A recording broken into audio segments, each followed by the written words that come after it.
सुनिए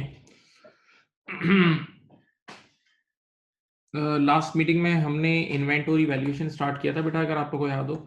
और inventory valuation में हमने जो क्लास का जो एंड था ना, उस टाइम हमने डिस्कशन स्टार्ट कर दी थी। वो एक हमने स्टेटमेंट पढ़ी थी, according to prudence principle inventory should be recorded at lower of cost और एनआरवी। याद है, ये प्रूडेंस कॉन्सेप्ट की एप्लीकेशन थी कि अगर कॉस्ट कम है और सेलिंग प्राइस ज्यादा है तो कॉस्ट पे रिकॉर्ड होगा, क्योंकि फ्यूचर का प्रॉफिट अभी से बुक नहीं हो सकता। और अगर कॉस्ट ज्यादा है और सेलिंग प्राइस कम है ना, तो ये लॉस वाली डील है, तो 1 सेकंड में लॉस बुक करना और अब सेलिंग प्राइस पे रिकॉर्ड होगा। तो बेसिकली स्टेटमेंट क्या थी? Inventory should be recorded at lower of cost और NRV. Inventory should be recorded at lower of cost और एनआरवी, लोअर ऑफ कॉस्ट और एनआरवी। ओके, याद आया? एनआरवी क्या थी? Net realisable value. Net realisable value का मतलब आज आप किसी इन्वेंटरी से अभी अभी कितना रियलाइज कर सकते हो, तो उसका फॉर्मूला था selling price less cost to sell और less cost to complete. Okay, right, ये सब हमने किया था। और मेरे ख्याल से 2 क्वेश्चन हमने किए थे, 2 क्वेश्चन हमने किए थे। तो गोइंग फॉरवर्ड हम और क्वेश्चन आज करते हैं, और थोड़े क्वेश्चन करते हैं इसके, और उसी तरह उसी माइंड सेट से पहले करते हैं कि आप पहले रूम में एंटर होगे तो रूम में बहुत सारा स्टॉक पड़ा होगा। आप रूम में जब एंटर हुए थे तो रूम में बहुत सारा स्टॉक पड़ा था, तो वो सारे स्टॉक की कॉस्ट गिवन होगी, और उसी रूम में एक ऐसी इन्वेंटरी शामिल होगी, इंक्लूडेड होगी।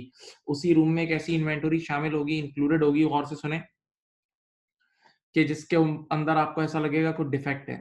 तो आप सबसे पहले उसको रूम से बाहर निकाल के लेकर आएंगे, उसका चेकअप करेंगे और फिर दोबारा रूम में ऐड कर देंगे। याद है, ये इस तरह हमने किया था। चलो क्वेश्चन नंबर 9 देखें। क्वेश्चन नंबर 9, पेज नंबर बता दें आप लोग की बुक में कौन सा है। बुक में शायद आपके पास पेज नंबर डिफरेंट होगा, कोई बच्चा बताए पेज नंबर। 93, पेज नंबर 93 इस तरफ देख लें, 93 94 वगैरह में देख लें, पेज नंबर 93 94 वगैरह में देख लें।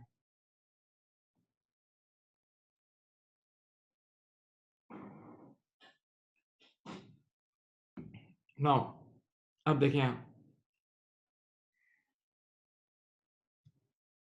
मिस्टर अल्फा इन्वेंटरी इंक्लूड्स, देखें वंस अगेन ये वर्ड क्या आया, वंस अगेन वर्ड आ गया इंक्लूड्स का। वंस अगेन वर्ड क्या आया? इंक्लूड्स का वर्ड आया, याद रखना। An item which cost 3500, the item is getting difficult to sell, और ये इसकी पूरी स्टोरी है। सबसे पहले ईयर एंड पे स्टॉक कितना पड़ा था? देखो 27,000 का। देखो आपके पास ईयर एंड पे जो स्टॉक था ना, आप स्टोर रूम में एंटर हुए तो बहुत सारा स्टॉक भरा हुआ था, और वो सारा 27,000 का था, सही है। उसके अंदर देखो इंक्लूड्स शामिल था ये 3500 का स्टॉक, इसके अंदर 3500 का शामिल था, और वो जरा ऑब्सलीट हो गया था, पुराने जमाने का हो गया था, तो आपको शक पड़ा, तो आप सबसे पहले उस स्टॉक को बाहर निकालोगे, तो ये हो जाएगा 23,500। ओके, अब जिस स्टॉक को आपने बाहर निकाला है उसको आप यहाँ लाके चेक करोगे। देखो इधर देखो, एक तरफ लिखोगे कॉस्ट और एक तरफ लिखोगे एनआरवी, ठीक है। बताओ जो स्टॉक आपने रूम से बाहर निकाला है, जो स्टॉक आपने रूम से बाहर निकाला है, उसकी कॉस्ट कितनी है? उसकी कॉस्ट है 3500। ओके, और बेटा जो स्टॉक आपने रूम से बाहर निकाला है उसकी एनआरवी निकालते हैं। एनआरवी होती है selling price less cost to sell. NRV होती है selling price less cost to sell. Selling price कितनी है बोलो? 5,000 है। देखो, Alpha think he will be able to sell it for 5,000 through the agent who will charge 10% commission. 5,000 का तब बिकेगा जब 10%, यानी 5,000 का 10% होता है 500। 5,000 का तब बिकेगा जब 500 का कमीशन देंगे। इधर देखें, तो 5,000 आपकी सेलिंग प्राइस है और 500 कॉस्ट टू सेल है। तो बताओ एनआरवी 4,500 आ गई, ये देख लें, एनआरवी 4,500 आ गई। अब जरा सोचें बेटा, ये इन्वेंटरी अभी भी क्लोजिंग स्टॉक है, ये इन्वेंटरी अभी भी क्या है? क्लोजिंग स्टॉक है। तो अभी ये ईयर एंड से पहले बिका नहीं है, तो आप इसको दोबारा रूम में ऐड करोगे। आप इसको दोबारा रूम में ऐड करोगे, जिस तरह आपने रूम से बाहर निकाला आप रूम में ऐड करोगे। तो जब रूम में ऐड कर रहे होगे तो inventory should be recorded at lower of cost और एनआरवी। तो लोअर क्या है? 3,500 चुपचाप जाके ऐड कर देना, 3,500 चुपचाप जाके ऐड कर देना, क्योंकि बिका तो नहीं है ना। जब बिका नहीं है तो अनसोल्ड है, तो स्टिल ये ईयर एंड का क्लोजिंग स्टॉक है। तो बेटा ये आपके पास आंसर आ जाएगा 27,000। यानी देखो सुनो, आपने जो अमाउंट रूम से बाहर निकाला था वही ऐड कर दिया, क्योंकि कोई मसला ही नहीं था। आपने जो अमाउंट रूम से बाहर निकाला था वही ऐड कर दिया, क्योंकि कोई मसला ही नहीं था, क्योंकि inventory should be recorded at lower lower. तो बेटा 3,500 और 4,500, 3500 और 4,500 में से लोअर क्या है?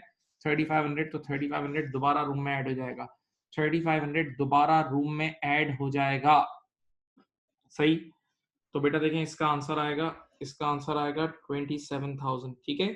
तो आपने चेकअप तो किया लेकिन कोई बीमारी नहीं थी, आपने चेकअप तो किया लेकिन कोई बीमारी नहीं थी। ओके,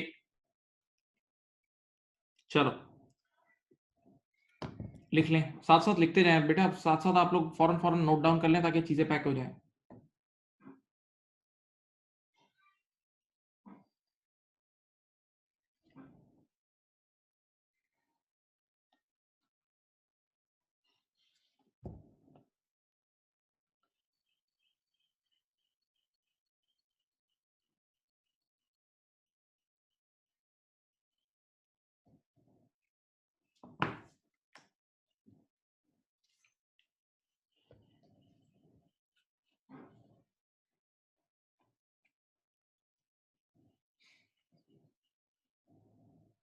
यस 3500 अगेन ऐड कर दिया क्योंकि लोअर ऐड होता है। कॉस्ट और एनआरवी देखो, कॉस्ट 3500 है, एनआरवी 4500 है, तो लोअर ऐड होगा because inventory should be recorded at lower.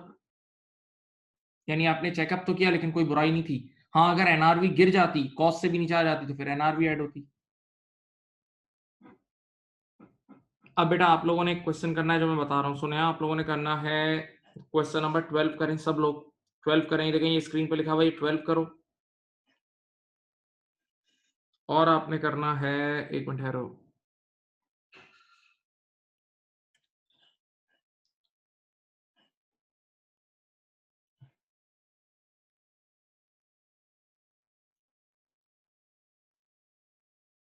12 करें, चले 12 करें।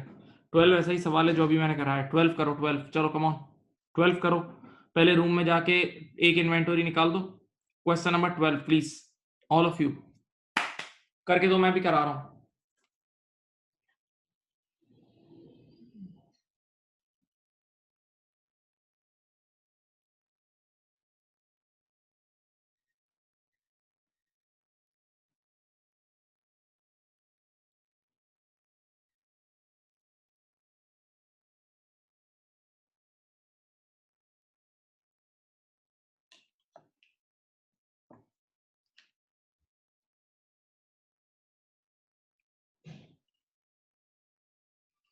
Question number 12 please, question number 12 बेटा प्लीज, देखें कैसे होगा।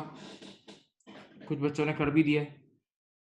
Scarlett is preparing the final accounts for a business. The cost of the item in the closing inventory is 41875। देखो ये आपके पास 41875 की टोटल कॉस्ट है, 41875 की टोटल कॉस्ट है। हाँ, और बेटा देखो 1 सेकेंड लिखा है दिस इंक्लूड्स, ये बहुत अहम बात है, इंक्लूड्स। अभी मैं थोड़ी देर बाद कुछ सवाल लिख के कराऊंगा, एक्सक्लूड वाले वो अलग होंगे। दिस इंक्लूड्स यानी रूम में शामिल है, जो आगे बात लिखी है रूम में शामिल है। सम आइटम विच कॉस्ट 1960, देखो रूम पूरा भरा हुआ था, तो रूम में एक आइटम आपको दूर ऐसी नजर आई जो कि मसला था, तो आपने उस पर शक की बुनियाद पर उसको रूम से बाहर निकाला, 1960 आउट कर दिया। देखो 1960 आउट किया, अब बताओ कितना बचा, अब बताओ कितना बचा। 1960 आपने निकाला, कितना बचा। 41875 माइनस 1960 करें, 39915। वेरी गुड, 39915 बचा, सही है। अब जिस स्टॉक को आपने बाहर निकाला उसको चेक करते हैं, इधर आओ, इधर चेक कर लेते हैं। आइए देखें, एक तरफ लिखा कॉस्ट, कॉस्ट कितनी है इसकी 1960, एक तरफ लिखी एनआरवी, देखते हैं एनआरवी कितनी है। एनआरवी इसने बोला हुआ है this include some item which cost 1960 and which were damage in transit, देखा डैमेज हो गई। She has estimated that it will cost 360 to repair the items and that then they will be sold for 1200। इसका मतलब अगर 360 का repair कराया, अगर 360 का रिपेयर कराया तो 1200 में बिक जाएगी, अगर 360 का रिपेयर कराया तो 1200 में बिक जाएगी, तो 1200 में बिक जाएगी। अगर 360 का रिपेयर कराया तो 1200 में बिक जाएगी, इसका मतलब 1200 सेलिंग प्राइस है और कॉस्ट टू सेल है 360। तो बेटा जरा डिफरेंस निकाल ले, मेरे ख्याल से आ जाएगा 840, 840 आ गया। अब मुझे बताएं एक मिनट, ये इन्वेंटरी ईयर एंड पे बिकी नहीं है, ये इन्वेंटरी ईयर एंड पे बिकी नहीं है, तो दोबारा रूम में ऐड भी तो होगी, दोबारा रूम में ऐड होगी, तो ऐड होते वक्त अब लोअर, ऐड होते वक्त IS2 अप्लाई करो, inventory should be recorded at lower. तो 1960 और 840 का लोअर क्या है, 1960 और 840 का लोअर है 840। बताओ 39915 और 840 को ऐड करो, 40775, 40775, ओके 40775, ओके डन है। बोले भाई, कर लिया।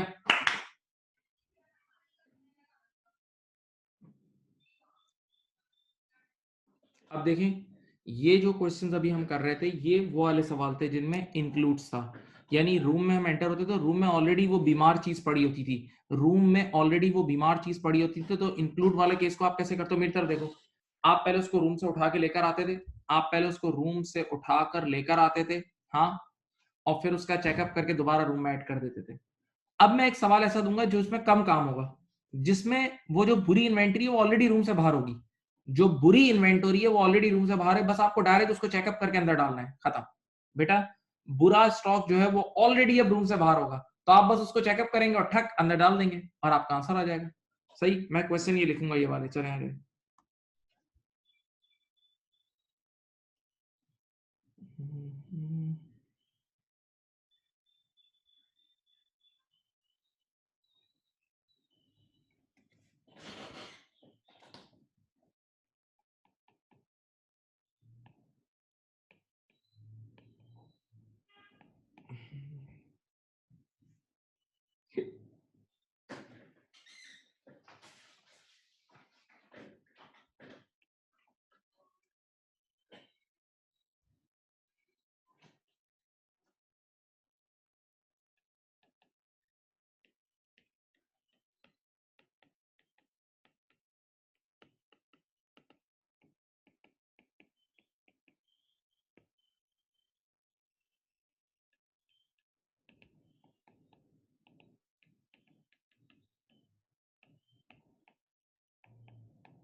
एक पॉइंट,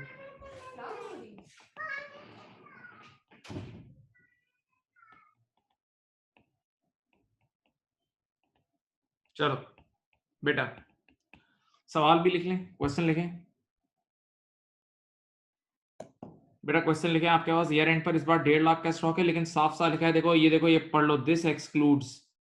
अब ये जो नीचे दो चीजें ना, ये एक्सक्लूडेड है, यानी ऑलरेडी रूम से बाहर है। प्लीज कॉन्सेप्ट को समझें, ऑलरेडी रूम से बाहर है, तो इन दोनों का चेकअप करके फिर रूम में ऐड करें, इन दोनों का चेकअप करके फिर रूम में ऐड करें। चलो करके दो।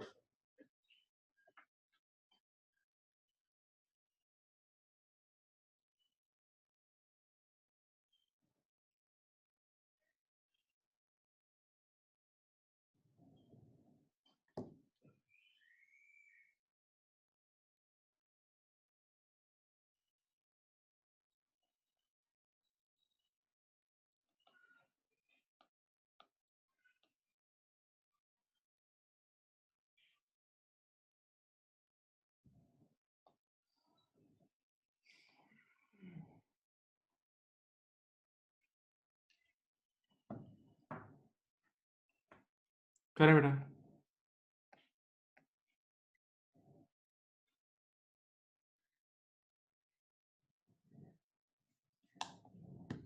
ये कॉपी करें, कॉपी करें, क्वेश्चन साथ साथ कॉपी करते रहो, चलो कॉपी करो और मुझे सॉल्व करके दो।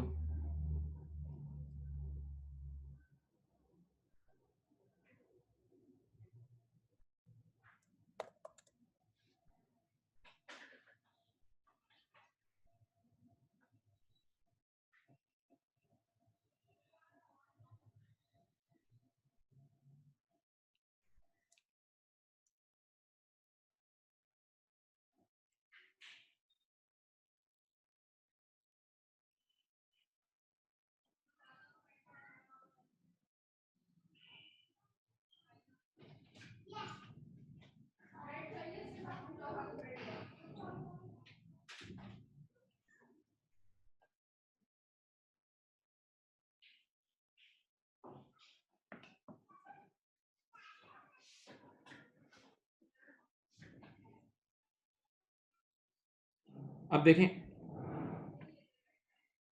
सॉल्व करें बेटा, सॉल्व करें प्लीज।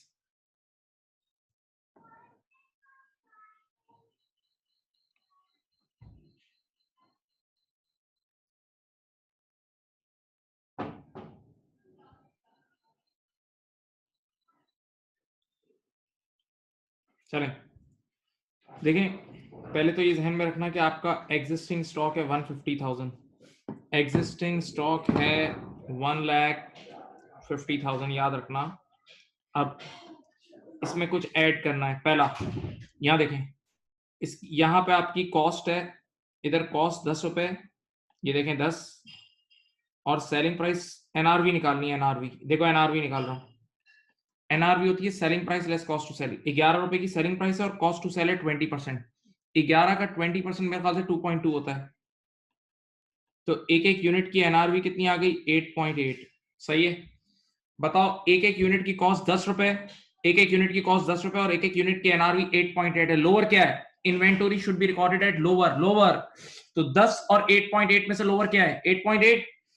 बेटा ये 8.8 के हिसाब से रिकॉर्ड होगा और यूनिट्स कितने हैं? 300। 8.8 के हिसाब से एक यूनिट रिकॉर्ड होगा और यूनिट 300 है। तो देखो यहां मैंने 8.8 मल्टीप्लाई बाय 300 इसमें ऐड कर दिया। बताओ कितना होता है?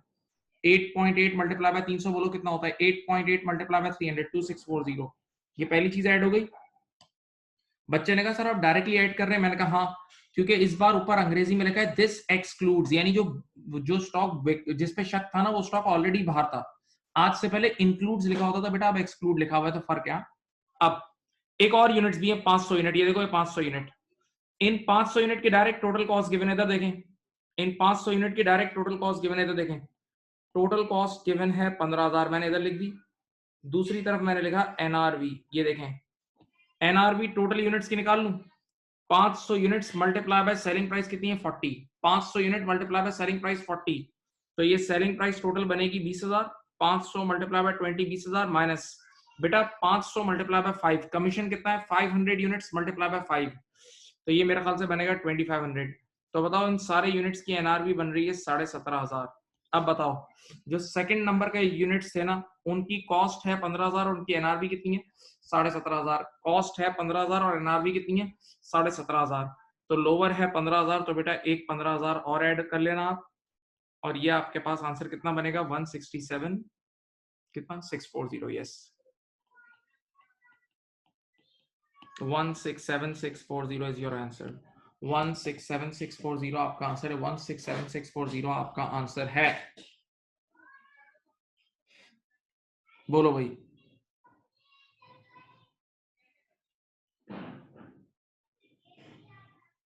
बेटा आपके पास ऑलरेडी 150,000 का स्टॉक था, और ये दो चीजें आपने इसमें ऐड करनी है, दो चीजें लोअर पे ऐड करनी है।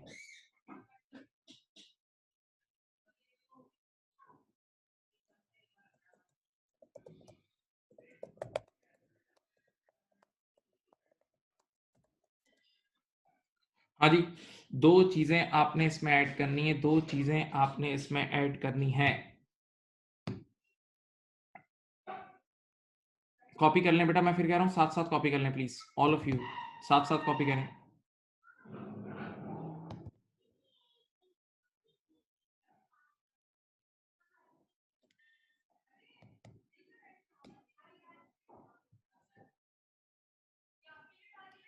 मैं भी एक और क्वेश्चन ऐसा लिखूंगा, आपने अब करके देना है। मैं एक और क्वेश्चन अभी इसका लिखता हूँ।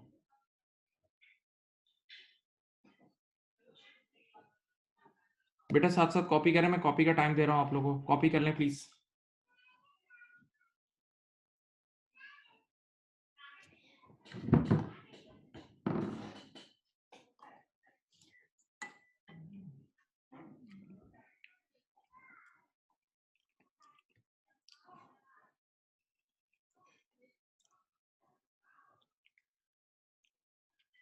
कर लिए कॉपी? 2.2 आया। 11,000, 11 का 20%। बेटा सेलिंग प्राइस पे कमीशन लगता है, देखो 11 पे 20% लगाओगे तो 2.2 आ जाएगा। कमीशन है 20%। ओके बेटा, आप बताएं कॉपी कर लिया आप लोगों ने? बोलो।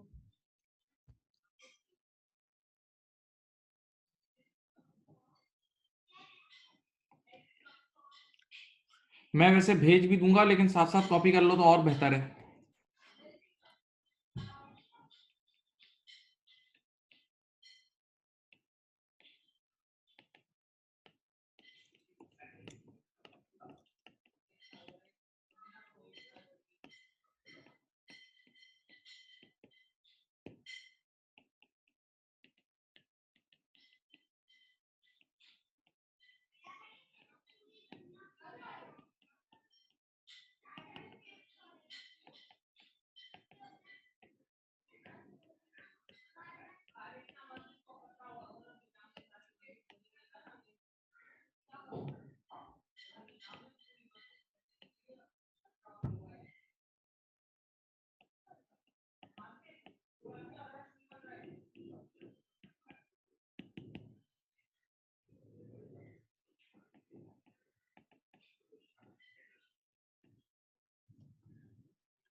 चलें,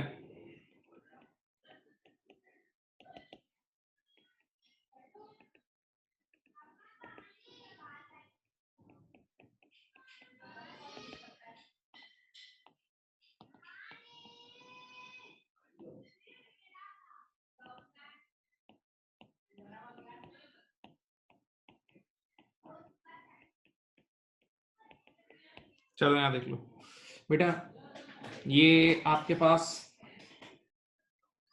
ईयर एंड पे जो नॉर्मल आपके पास स्टॉक स्टोर रूम में जो स्टॉक पड़ा है वो 3 लाख का है, लेकिन उसके अंदर ये 2 आइटम शामिल नहीं है। दिस एक्सक्लूड्स, ये दोनों चीजें शामिल नहीं है, ये दोनों चीजें शामिल नहीं है, ठीक है।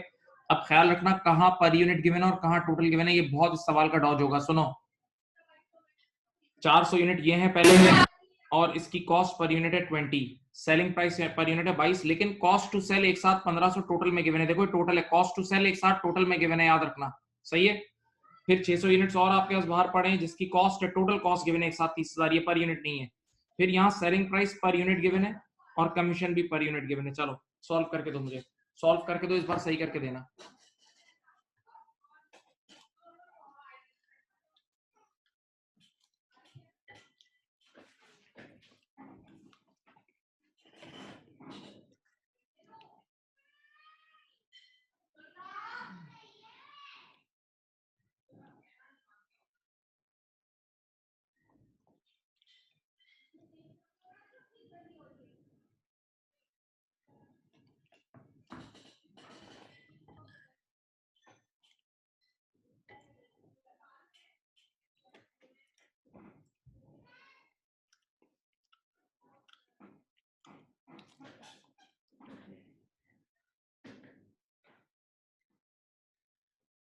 हाँ, direct selling price per unit पे लग सकता है। करो बेटा, करो, सब करो, सब करो, सॉल्व करके आंसर दो कॉपी करके प्रॉपर।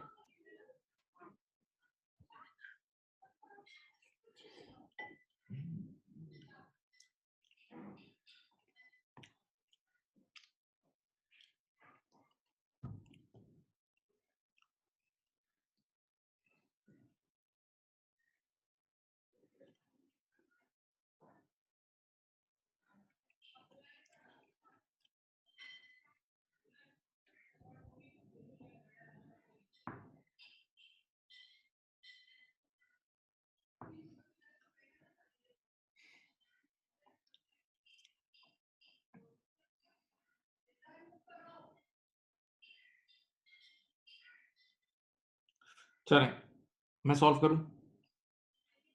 आपके पास ओरिजिनल कॉस्ट थी 3 लाख की। अब देखें आप प्लस प्लस करके करना है प्लस, ये 400 यूनिट थे, इसमें पर यूनिट का डाटा गिवन है, लेकिन मैं चलो टोटल से ही करता हूँ। एक तरफ लिखा कॉस्ट, एक तरफ लिखा एनआरवी, पहले वाले का कर रहा हूँ। कितने यूनिट है बेटा? 400 यूनिट है, एक यूनिट की कॉस्ट है 20, सब देख लो 400 यूनिट है और एक यूनिट की कॉस्ट है 20। अच्छा कुछ बच्चे कर रहे हैं, कर लें।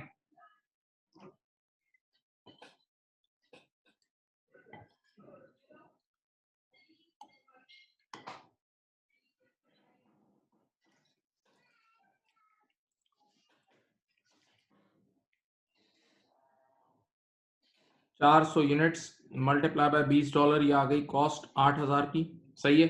अब एनआरवी निकालते हैं। एनआरवी में सबसे पहले आती है सेलिंग प्राइस।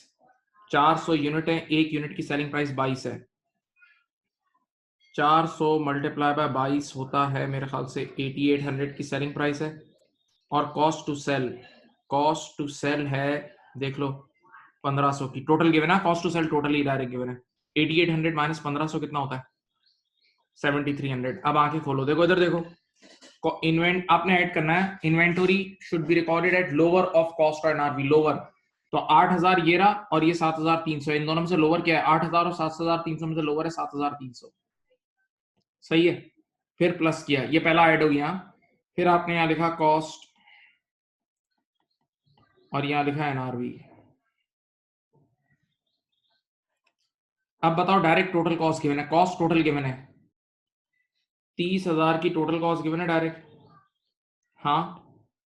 और एनआरवी के लिए आपको करना पड़ेगा, 600 यूनिट है, एक यूनिट की 80 है। 600 यूनिट है, एक यूनिट की कितनी? 80। तो 600 मल्टीप्लाई बाई 80, ये हो गया मेरे ख्याल से 48,000। ये सेलिंग प्राइस आ गई टोटल। और कमीशन कितना है? 600 यूनिट मल्टीप्लाई बाय 10, 6000 का कमीशन है। तो 48,000 माइनस 6000 कितना होता है बोलो? 42।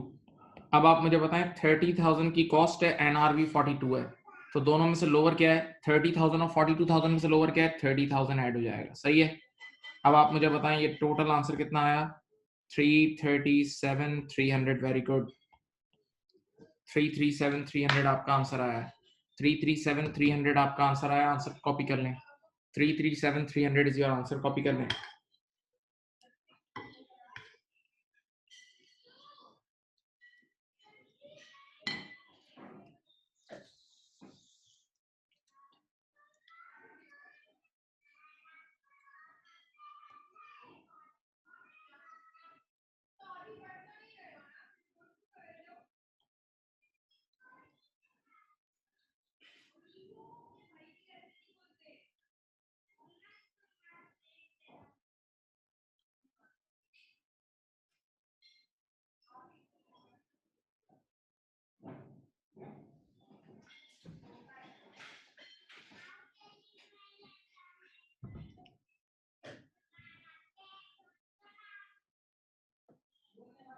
अब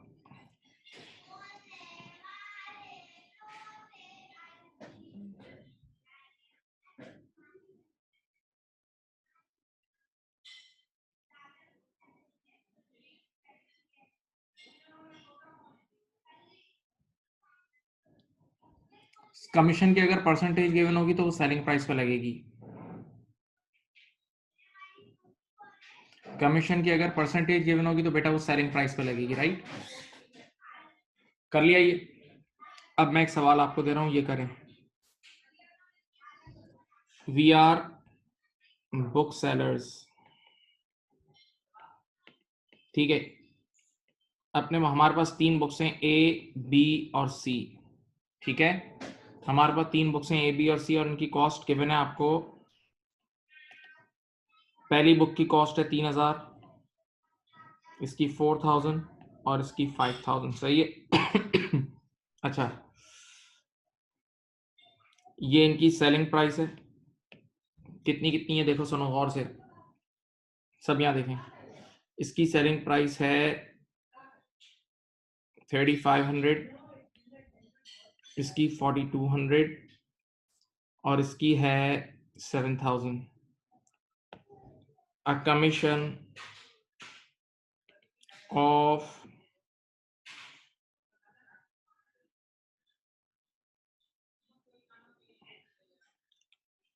10% is payable on all sales. Required value of stock. चलो बेटा ये याद रहे, ये तीनों अलग अलग टाइप का स्टॉक है। ये तीनों अलग अलग टाइप का स्टॉक है। ए अलग है, बी अलग है, सी अलग है। करें, ए अलग है, बी अलग है और सी अलग है। करो, ए अलग है, बी अलग है और सी अलग है। मुझे आप वैल्यूएशन निकाल के दें। सबकी अपनी अपनी कॉस्ट गिवन है, सबकी अपनी अलग अलग सॉल्व होगा, सब टोटल में नहीं होगा।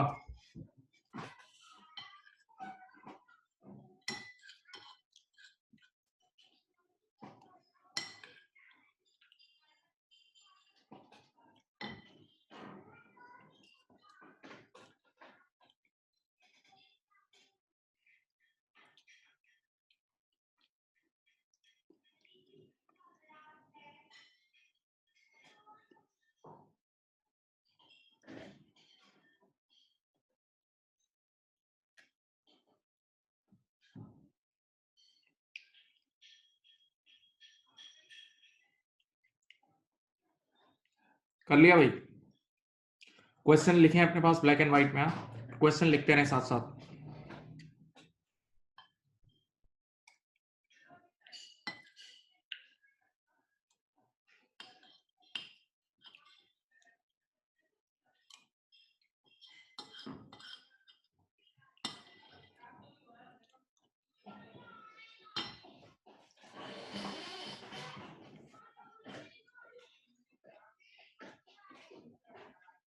चलें, एक सिंपल एक और कॉलम बनेगा, उसका नाम होगा कॉस्ट टू सेल यानी कमीशन।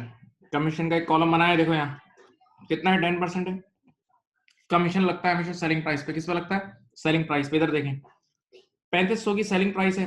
पहले प्रोडक्ट ए की बात करते हैं। 3500 का 10% ये 350 लगा। हाँ, 4200 का 10% ये 420 लगा। 7000 का 10% 700 लगा। ठीक है, अब देखें ये एक आखिरी कॉलम में बना रहा हूं, एनआरवी। सब बच्चे गौर से सुने। NRV is selling price less cost to sell. NRV is selling price less cost to sell. तो 3500 में से 350 रुपए लेस करो, 3150। 4200 में से 420 लेस करो, मेरे ख्याल से कितना आता है, 3780, राइट। और 7000 में से 700 लेस करो, 6300। ठीक है, अब तीनों प्रोडक्ट की कॉस्ट भी आपके सामने है और तीनों की एनआरवी भी आपके सामने है। तीनों प्रोडक्ट की कॉस्ट भी आपके सामने और एनआरवी भी आपके सामने। अब इंडिविजुअली अलग अलग डील करना है, टोटल करके नहीं करना, मना है। डिफरेंट अगर स्टॉक हो ना, डिफरेंट टाइप का स्टॉक हो तो उनको एडअप नहीं करते डायरेक्ट। चलो, प्रोडक्ट ए सामने देखें। प्रोडक्ट ए की कॉस्ट कितनी है? 3000। प्रोडक्ट ए की कॉस्ट है 3000, हाँ, और एनआरवी कितनी है? 3150। प्रोडक्ट ए की कॉस्ट है 3000, एनआरवी है 3150। बेटा लोअर क्या है? इसका 3000, इसका 3000 लोअर है, सही है। आइए प्रोडक्ट बी। प्रोडक्ट बी की कॉस्ट है 4000। प्रोडक्ट बी की कॉस्ट है 4000 और एनआरवी है 3780। प्रोडक्ट बी की कॉस्ट है 4000 और एनआरवी है 3780, लोअर 3780 का है, सही है, ये इस पे ऐड होगा। और प्रोडक्ट सी की कॉस्ट 5000 है और एनआरवी 6300 है, तो लोअर क्या है? 5000। हाँ भाई, तो जहां मैंने तीनों येलो हाईलाइटर इसके इन तीनों नंबर्स को ऐड कर लें, 5 और 3 8, 8 और 3 11780। आंसर आएगा, answer is 11780। Answer is 11780। Answer is 11780। बोलो भाई।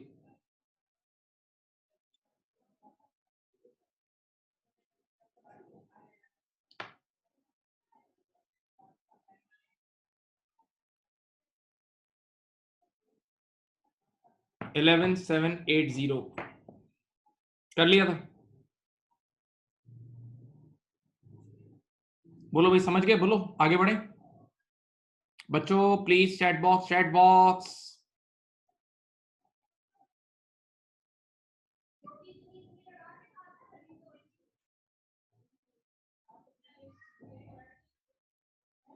अब A, B and C selling price, नहीं एक मिनट पहले लिखता हूँ original cost. $10 per unit, 15 per unit, 30 per unit. Okay, easy सवाल है।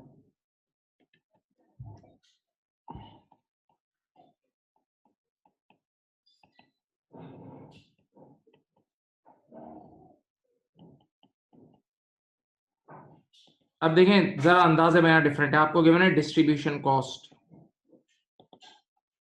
डिस्ट्रीब्यूशन कॉस्ट इसकी गिवन है 2, इसकी गिवन है 2.5, इसकी गिवन है 5, ठीक है। अच्छा, इसके नंबर ऑफ यूनिट्स पढ़े हैं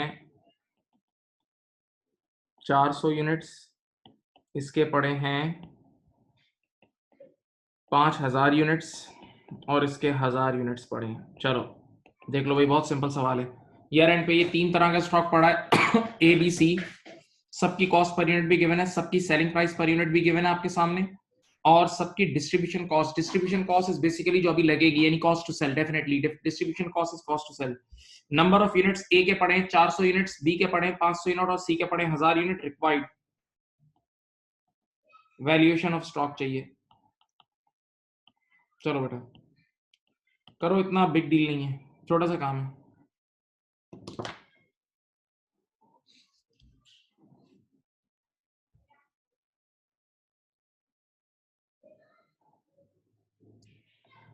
करो।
चलो कुछ बच्चों ने कर भी लिया। कैसे करेंगे? सबसे पहले आप निकालें एनआरवी, सबकी एनआरवी निकालते हैं। एनआरवी हमेशा सबको पता है होती है selling price less cost to sell.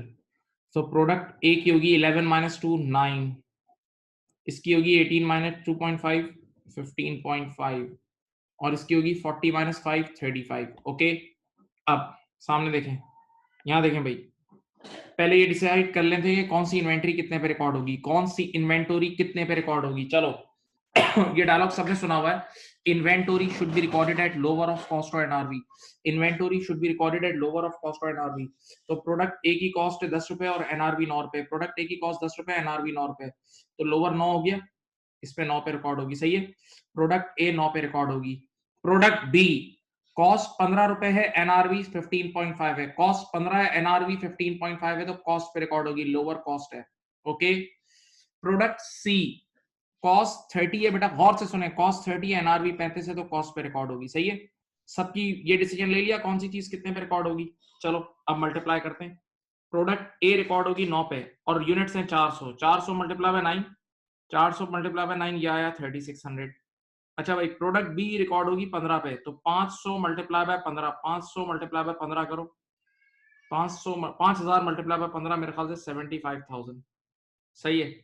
और प्रोडक्ट सी के 1000 यूनिट है और एक यूनिट 30 पे रिकॉर्ड होगा, 1000 यूनिट है और एक यूनिट 30 पे रिकॉर्ड होगा, तो मेरे ख्याल से 30,000, तो 30,000 प्लस 75,000 होता है मेरे ख्याल से 105,000 और 108,600 आंसर आएगा।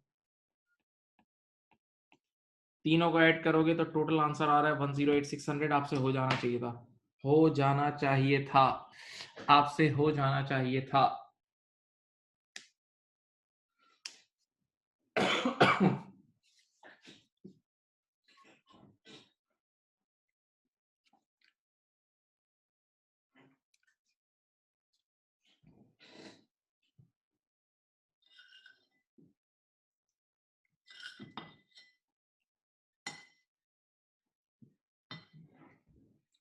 हाँ भाई, बोलो भाई, कर लिया था।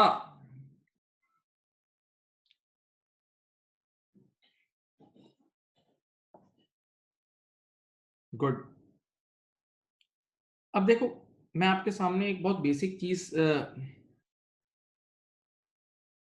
एनआरवी बेटा प्रोडक्ट ए की 11 माइनस 2 9 आई ना, प्रोडक्ट की 11 सेलिंग प्राइस 11 है, कॉस्ट टू सेल 2 है तो 9 आई ना।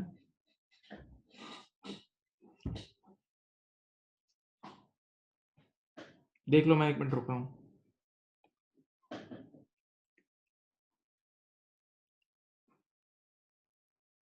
अच्छा बेटा एक चीज और है, बहुत छोटी सी चीज है, मैंने आप सबको लाइफ में कहीं ना कहीं कुछ बच्चों ने पहले भी शायद पढ़ी होगी, लेकिन एक बार ऑफिशियली सुन लो। यहाँ देखो बेटा, मैं अपने इंस्टीट्यूट की एग्जांपल रखता हूँ आपके सामने, आप सुने। हमारे इंस्टीट्यूट में मार्कर्स का ओपनिंग स्टॉक था 100 मार्कर्स। कितने थे बेटा? ईयर के स्टार्टिंग में जो हमारे पास मार्कर्स नहीं होते जो टीचर्स यूज करते हैं, 100 मार्कर्स थे हमारे पास। सही है? इधर देखें, हमने इस बार नए मार्कर खरीदे 1000, परचेजेस किए 1000 मार्कर्स की। परचेजेस हमने की हैं कितने की? 1000 मार्कर्स की हमने परचेजेस की। हमने कितने मार्कर्स की परचेज की है बोलो? हमने 1000 मार्कर्स की परचेजेस की। 1000 मार्कर्स की क्या किए? परचेजेस। तो अब जरा आप 1 मिनट सुने, ऑलरेडी कितने थे? ऑलरेडी थे हमारे पास 100, 1000 और खरीद लिए। गिनो, 100 थे और 1000 और खरीद लिए, 1100 हो गए। 100 थे और 1000 और खरीद लिए। लेकिन ईयर एंड पर जब देखा ना, तो जो हमारे पास मार्कर बचे हुए थे 200, क्लोजिंग स्टॉक कितना था? 200 मार्कर्स। यहाँ देखें फिर समझे बेटा, ईयर के स्टार्टिंग में 100 मार्कर्स थे। प्लीज यहाँ देखें, ईयर के स्टार्टिंग में कितने मार्कर्स थे? 100। हमने जो नए बाय किए वो कितने? 1000 मार्कर्स। जो नए मार्कर्स बाय किए वो 1000 मार्कर्स बाय किए। तो 100 और 1000 कितना हुआ? 1100 हो गया। और इस 1100 में से ईयर एंड पर जो एडमिन के पास मार्कर्स बचे हुए हैं वो 200। इसका मतलब बाकी 900 मार्कर्स टीचर्स को इश्यू कर दिए। Markers issued, markers issued to teachers. हाँ भाई, मार्कर्स इशूड टू टीचर्स वो कितने? 900 मार्कर। फिर सोचो, 100 मार्कर थे भाई। ये सेल क्यों बोल रहा हूँ मेरे मासूम बच्चों? सेल की बात नहीं हो रही, हम यूज करते हैं बेटा मार्कर, हम लोग यूज करते हैं, हम लोग मार्कर यूज करते हैं। तो इधर देखें, ओपनिंग स्टॉक 100 मार्कर्स था, हमने खरीदे कितने? 1000 मार्कर, तो 1100 मार्कर हो गए। और ईयर एंड पर एडमिन के पास अभी 200 बचे हैं, तो बाकी 900 मार्कर टीचर को इशू कर दिए ना। और जरा सोचें, जो मार्कर्स टीचर को इशू किए वही यूज हुए, जो मार्कर्स टीचर को इशू किए वही यूज हुए, तो मार्कर यूज यही है। यानी ये वो अमाउंट है, ये 900 का अमाउंट वो अमाउंट है जो यूटिलाइज हुआ है, ये वो अमाउंट है जो यूज हुआ है या यूटिलाइज हुआ है, ये वो मार्कर का अमाउंट है जो यूज हुआ है, यूटिलाइज हुआ है। आप लोगों ने शायद बचपन में पढ़ा होगा, मैं यहां भी ये चैप्टर पढ़ाऊंगा, मैचिंग प्रिंसिपल या accruals concept. Expenses are recorded when they are utilised, expenses are recorded when they are utilised. हम जब एक्सपेंस से फायदा उठाते हैं, हम जब एक्सपेंस से फायदा उठाते हैं तभी उसको बुक करते हैं, हम जब एक्सपेंस से फायदा उठाते हैं तभी उसको बुक करते हैं। तो बताओ आप जरा इस पूरी पिक्चर में देखो, हमने कितने मार्कर यूज किए हैं इस बार? कितने मार्कर यूज किए? 900। तो देखो ये 900 का जो अमाउंट है ना, ये हमारी इनकम स्टेटमेंट में एज एन एक्सपेंस जाएगा। ये 900 मार्कर का अमाउंट हमारी इनकम स्टेटमेंट में एज एन एक्सपेंस जाएगा, क्योंकि ये यूज हुए हैं। ठीक है, पक्का? Opening stock eight purchase less closing stock करके जो इन्वेंटरी आ रही है, ये वो अमाउंट है जो हमने यूज किया है, ये इस्तेमाल हुआ है, और जो चीज यूज हुई है वो इनकम स्टेटमेंट में जाएगी। इस साल का असली यूजेज वही है, इस साल का असली यूजेज वही है। हाँ जी, बात समझ में आई? बोलो, बोलो भाई, बोलो।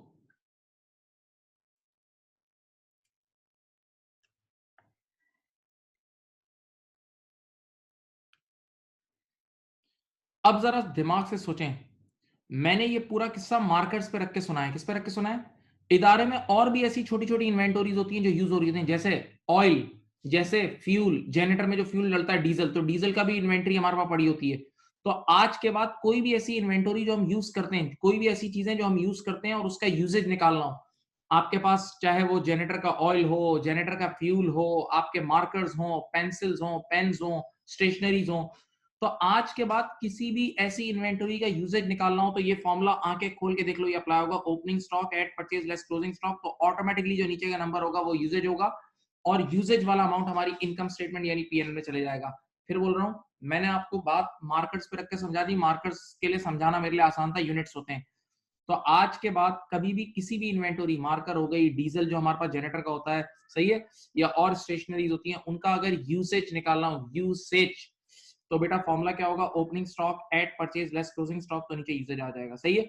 तो एग्जाम में और एग्जाम किट में कभी कभार, एग्जाम में और एग्जाम किट में कभी कभार जो सवाल आ जाता है ना, एग्जाम में और एग्जाम किट में कभी कभार सवाल आ जाता है, कभी कभार सवाल आ जाता है, मेरी तरफ देखें, कभी कभार सवाल डीजल वगैरह पे भी रख के आ जाता है, कभी कभार डीजल वगैरह पे भी सवाल आ जाता है। अब मैं एक बड़ी मजे की बात आपको बता रहा हूँ, सुने हैं, मजे की बात सुने। फॉर्मूला तो यही अप्लाई होता है, opening stock eight purchase less closing stock, लेकिन ये परचेज भी गायब होता है, कभी कभार ये परचेज भी गायब होता है, ये परचेज भी गायब होता है। तो तुम लोग सब बच्चे नहीं हो, तुम लोगों ने कुछ ना कुछ बेसिक्स लाइफ में पढ़ी हुई है, तुम्हें याद होगा तुम्हें याद होगा एक अकाउंट बनाया जाता है क्रेडिटर कंट्रोल अकाउंट, एक अकाउंट होता है जिसको हम बोलते हैं क्रेडिटर कंट्रोल अकाउंट या क्रेडिटर का अकाउंट। सही है। इधर देखें, बचपन में आप सबने कहीं ना कहीं पढ़ा हुआ है। तो उसमें ओपनिंग क्रेडिटर यहाँ आता है, क्लोजिंग क्रेडिटर यहाँ आता है। सही है। यहाँ आता है कैश पेड टू सप्लायर, जो सप्लायर को पेमेंट करते हैं वो आता है। तो इधर निकल आती है परचेजेस, यहाँ आ जाती है परचेजेस, ये देखो ये परचेजेस आ जाती है। आप सबने अपनी लाइफ में बचपन में क्रेडिटर कंट्रोल अकाउंट पढ़ा है, वैसे तो मैं भी यहाँ पढ़ाऊंगा, कंट्रोल अकाउंट में यहाँ पढ़ाऊंगा, लेकिन मैं सिर्फ अभी हल्का सा ये यूज कर रहा हूँ। तो देखिए opening creditor, closing creditor, cash और परचेजेस। अब जरा सुनो, तो एग्जामिनर क्या करता है, यही वाले सवाल में परचेजेस गायब कर देता है, परचेजेस गायब कर देता है। तो आपको ये देखे, ये क्लोजिंग क्रेडिटर गिवन होगा, ये cash paid to supplier given होगा देखो स्क्रीन पे, और ये ओपनिंग ब्रॉट डाउन गिवन होगा।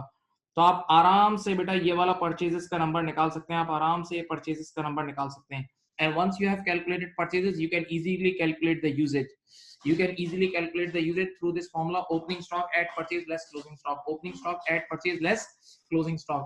तो ये जो मैंने सामने पूरा लिखा है ना, ये कनेक्टेड फैमिली है, ये कनेक्टेड फैमिली और ये यूज होता है। मैं इसका भी सवाल बना रहा हूँ, आप लोग जरा इसको कॉपी करें, इस चीज को कॉपी करें, एक छोटे से नोट्स बन जाएंगे। ठीक है, बना लें नोट्स, चलो लिख लो ये।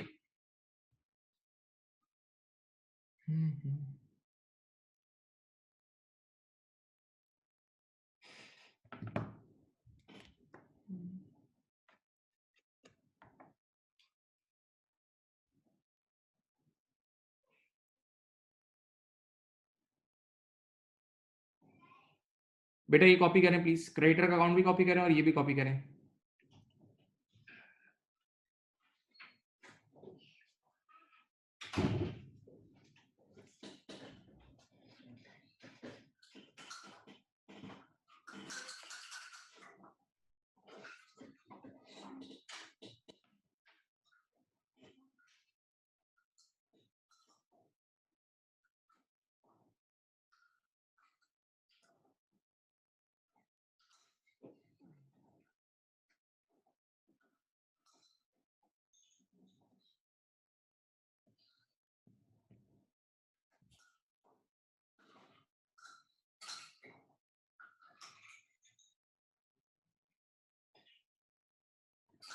लिख लिया, बताएं बेटा,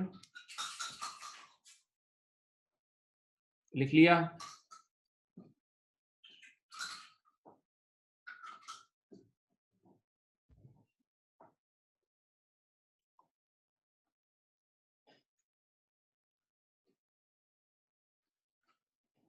चलो मैं क्वेश्चन लिख रहा हूँ, आप लोग अब ये क्वेश्चन देखें, आपने सही करना है।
कम ऑन डू इट, बहुत अच्छा सवाल है। ओपनिंग इन्वेंट्री डीजल की गिवन है, क्लोजिंग गिवन है। फिर देखिए मैंने अल्फाज अंग्रेजी थिंक किए। Opening unpaid invoices of diesel, unpaid invoices का मतलब ओपनिंग क्रेडिटर, ओपनिंग उधार। क्लोजिंग उधार है 12,000 और जो cash payments made to supplier for diesel 85,000। बताएं कितना पीएनएल में जाएगा? पीएनएल में कितना जाएगा? यूसेज निकालो। पीएनएल में कितना जाएगा उसका यूसेज निकाल लो।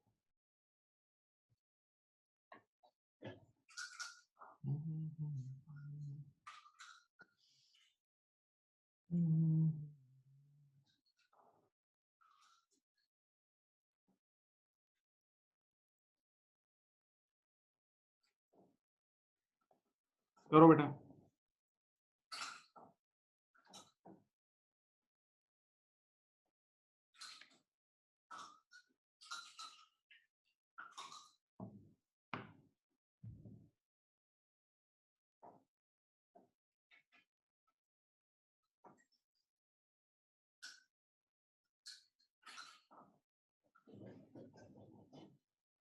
गुड आंसर आ रहे हैं बच्चों के।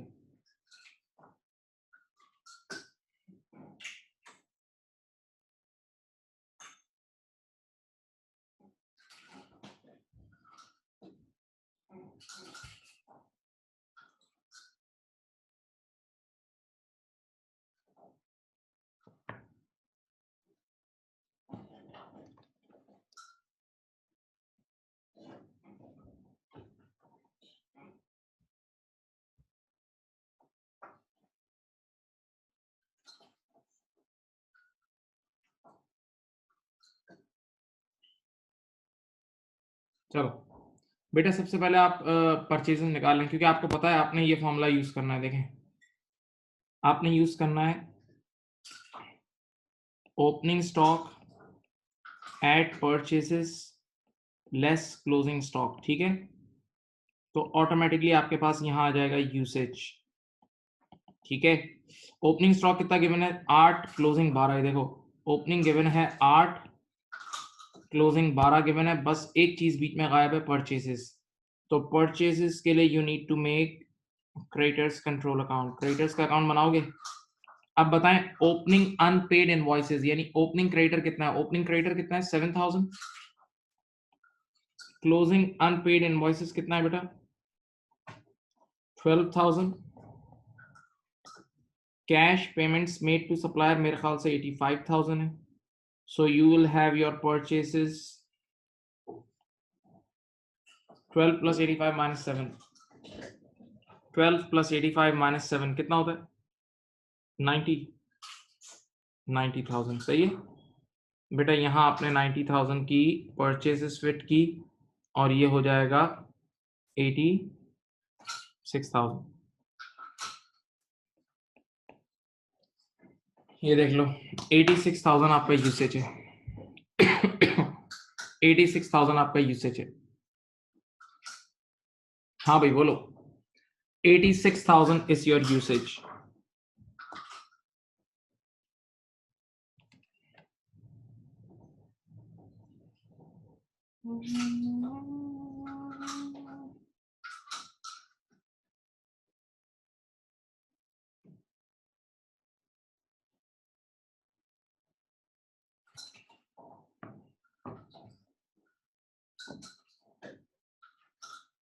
कर लिया? अब कुछ छोटे छोटे सवाल आते हैं, एक मिनट देखें। बहुत ही एक जैसे सारे सवाल आते हैं, एक मिनट यहाँ देखें। आप लोगों ने कॉस्ट ऑफ सेल्स पढ़ा हुआ है? कॉस्ट ऑफ सेल्स होता है ओपनिंग स्टॉक, ये बहुत मशहूर फॉर्मूला है, सबको पता है। Add purchases less closing stock. देखो पहले इंट्रोडक्शन सुन लो, सीख जाओगे। Opening stock add purchase less closing stock. सुनिए बेटा, आपको क्वेश्चन में ओपनिंग स्टॉक गिवन होगा, सामने देखें। क्लोजिंग स्टॉक गिवन होगा, ये गायब होगा परचेजेस, ये आपको गायब होगा, ये निकालना होगा। देखें ओपनिंग स्टॉक गिवन होगा, क्लोजिंग स्टॉक गिवन होगा, परचेजेस गायब होगा। तो अब आपको कॉस्ट ऑफ सेल्स भी चाहिए होगा। तो याद करो बेटा, मैंने आपको पिछले ये कंसोलिडेशन में ही बोला था, और आप लोगों ने सबने पहले कुछ बच्चों ने मुझसे क्लास ली भी, अलग से मांग भी ली थी, मार्कअप मार्जिन। तो आपको ये देखें एससीपी में आपको ये गिवन होगी सेल्स। यहाँ देखें आपको गिवन होगी सेल्स, ठीक है? तो आप सेल्स लेटेस्ट से यहाँ लिखोगे, एक मिसाल दे रहा हूँ 4 लाख की सेल लिख दोगे, 4 लाख की। और अब आपको मार्कअप या मार्जिन गिवन होगा। अगर मार्जिन गिवन होगा तो in margin sales is always 100, ये 20 है तो ये 80 है, सही है। तो अब आप यहाँ से 4 लाख बराबर कितने के, 100 के, तो 4 लाख डिवाइड बाय 100 इंटू 80 करना, तो ये आपके पास कॉस्ट ऑफ सेल आ जाएगी 3,20,000 की। कॉस्ट ऑफ सेल कितनी आ जाएगी, 3,20,000 की। ये कॉस्ट ऑफ सेल्स को यहाँ फिट कर देना 3,20,000 की, तो ऑटोमेटिकली आपके पास परचेजेस आ जाएगी, सही है। मैं फिर कह रहा हूँ, देखिए कॉस्ट ऑफ सेल्स का फॉर्मूला यूज करेंगे, opening stock add purchases less closing stock. Opening stock तैयार गिवन होगा, क्लोजिंग स्टॉक भी तैयार गिवन होगा, okay. You need to calculate purchases, but before you calculate purchase, first you need cost of sales, or cost of sales you can calculate through SCP, sales cost and profit and markup margin approach। तो यहाँ से आप cost of sale निकालोगे और वो fit करके आपकी purchase आ जाएगी।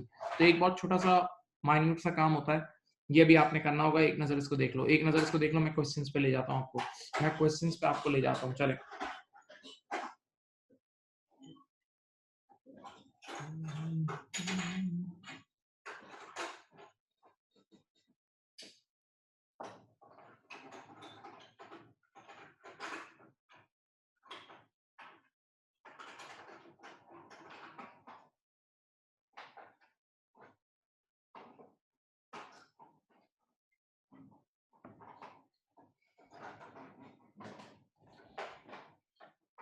चलें बेटा, आ रहे हैं यहाँ।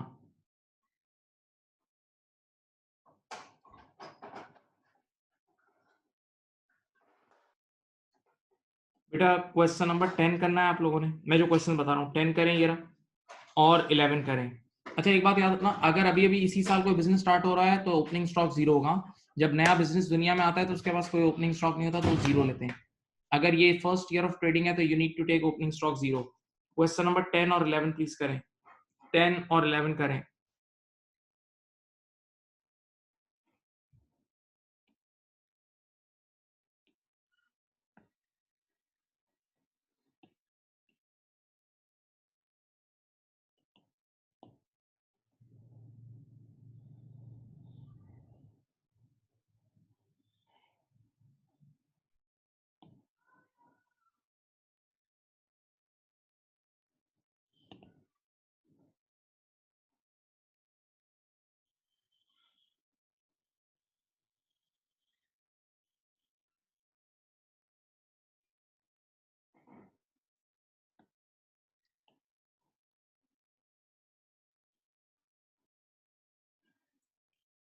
Question number 10 and 11।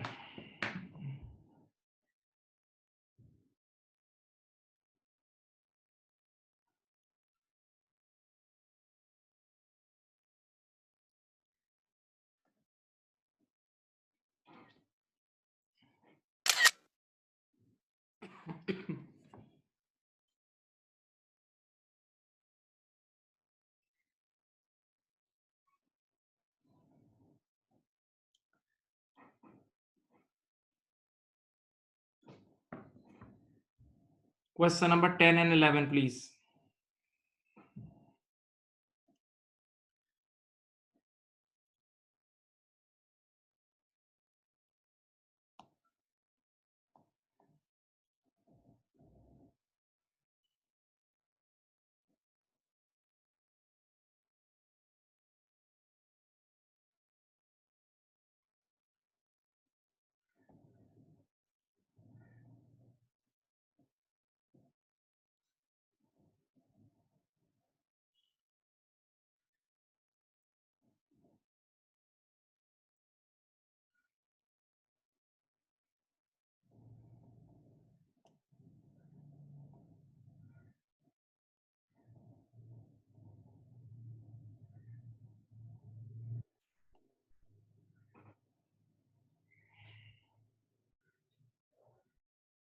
Question number 10 11 करें।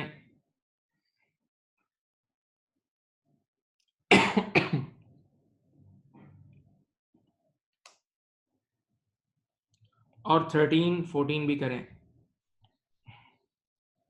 13 and 14। Question number 10 11 13 and 14 please solve करें, 10 11 13 एंड 14।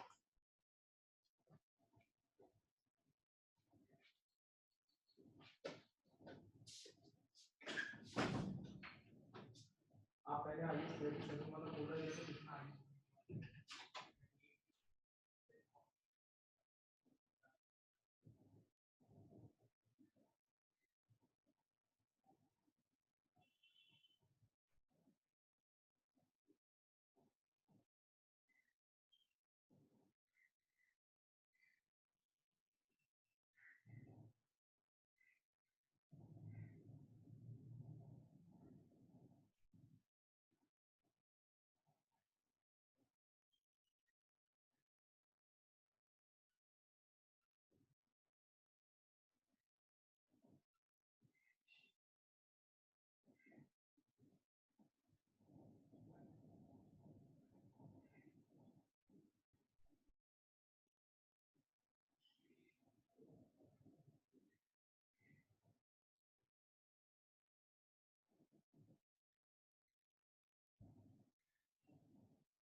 कर लिया जी। मैं जरा डिस्कस कर देता हूं आपके साथ। क्वेश्चन नंबर 10, ड्यूरिंग May 2007 सारा परचेजेस वर 126,500, ये इनकी परचेजेस है, और सेल्स कितनी है 150,000। Sara's gross profit was 20% on sales, 20% on sales, यानी ये मार्जिन है, percentage on sales is margin, okay. The value of inventory at first में वाज, ये ओपनिंग स्टॉक है, ईयर के स्टार्टिंग का ओपनिंग स्टॉक है बेटा। What was the value of Sara's inventory at 31st में, यानी क्लोजिंग स्टॉक निकालना है। क्या निकालना है? क्लोजिंग स्टॉक, सही है। अब बहुत सुकून से चलते हैं, देखें यहां ऊपर सॉल्व करता हूं तेरी। आपने एक तरफ लिख दिया कॉस्ट ऑफ सेल्स, ये देखो बेटा, ये फॉर्मूला है opening stock add purchases less closing stock, इधर देखें, ओपनिंग स्टॉक आपको ऑलरेडी गिवन है कितना, 12,500। परचेजेस भी गिवन है कितनी, परचेजेस हैं 126,500। बेटा you need to calculate closing stock, ये आपको निकालना है। तो अगर आप क्लोजिंग स्टॉक कैलकुलेट करना चाहते हैं तो खुद सोचें, कॉस्ट ऑफ सेल्स चाहिए होगी ना, कॉस्ट ऑफ सेल्स चाहिए होगी ना, तो आपको देखो वही एससीपी यूज करना होगा। एससीपी यूज किया, लाइन ड्रॉ की, परसेंटेज एंड डॉलर्स। बताओ, डॉलर वाले कॉलम में सेल्स है 1.5 लाख की, सेल्स है 1,50,000 की, और मेरे ख्याल से आपको गिवन है क्या, margin. In margin sales is always 100, ये 20 है तो ये 80 होगा, सही है। अब मुझे बताओ 150,000 बराबर 100 पीसेस के, 150,000 बराबर 100 पीसेस के, तो 150,000 डिवाइड बाय 100 इंटू 80 करो, कितना आया,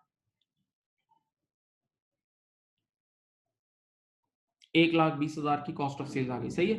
अब ये आपने कॉस्ट ऑफ सेल्स को यहाँ फिट कर दिया। चलो मुझे बताओ अब आपका क्लोजिंग स्टॉक कितना आया, यहाँ शफल कर लो, मैथमेटिकली शफल करोगे तो क्लोजिंग स्टॉक आ जाएगा 19,000। तो क्वेश्चन नंबर 10 का आंसर है 19,000। क्वेश्चन नंबर 10 का आंसर है 19,000। क्वेश्चन नंबर 10 का आंसर है 19,000। किया था किसी ने?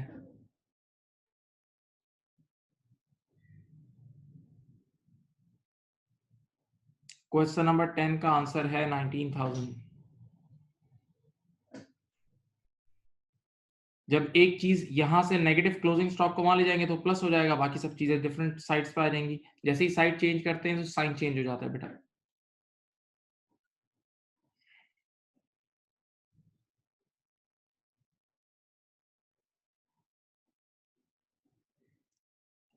अब क्वेश्चन नंबर 11, जाया started trading a year ago, इसी साल शुरू किया भाई, तो इसका ओपनिंग स्टॉक जीरो होगा। ये देखो भाई, इसी साल ट्रेडिंग शुरू की है तो इसका ओपनिंग स्टॉक क्या होगा, जीरो, ख्याल करना।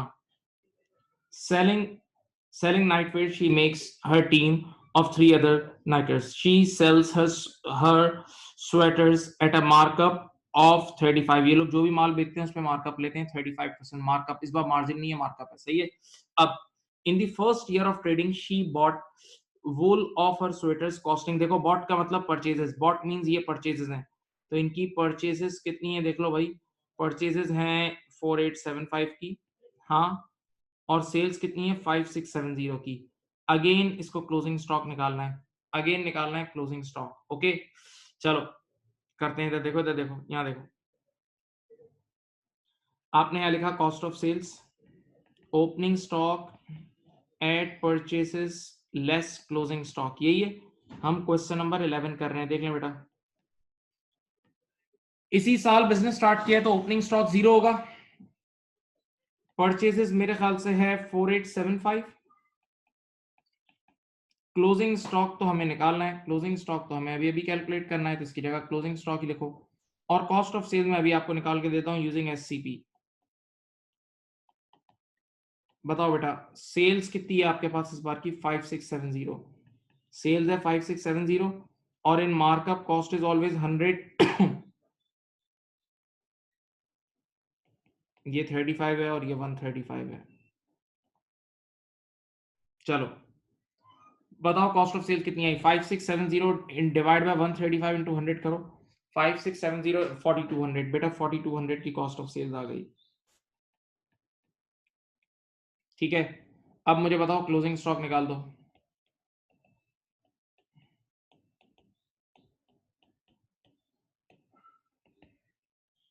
675, ये आ गया। ठीक है, क्वेश्चन नंबर 11 भी हो गया आपका। Question number 11 also done, question number 11 also done. Question number 11 भी बेटा प्यारे बच्चों हो गया है।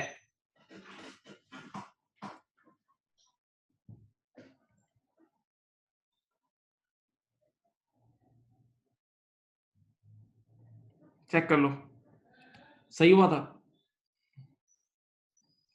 क्वेश्चन नंबर 11 सही हुआ था, बोलो भाई, बताएं। क्वेश्चन नंबर 11 आप लोगों ने सही किया था, बताएं बेटा।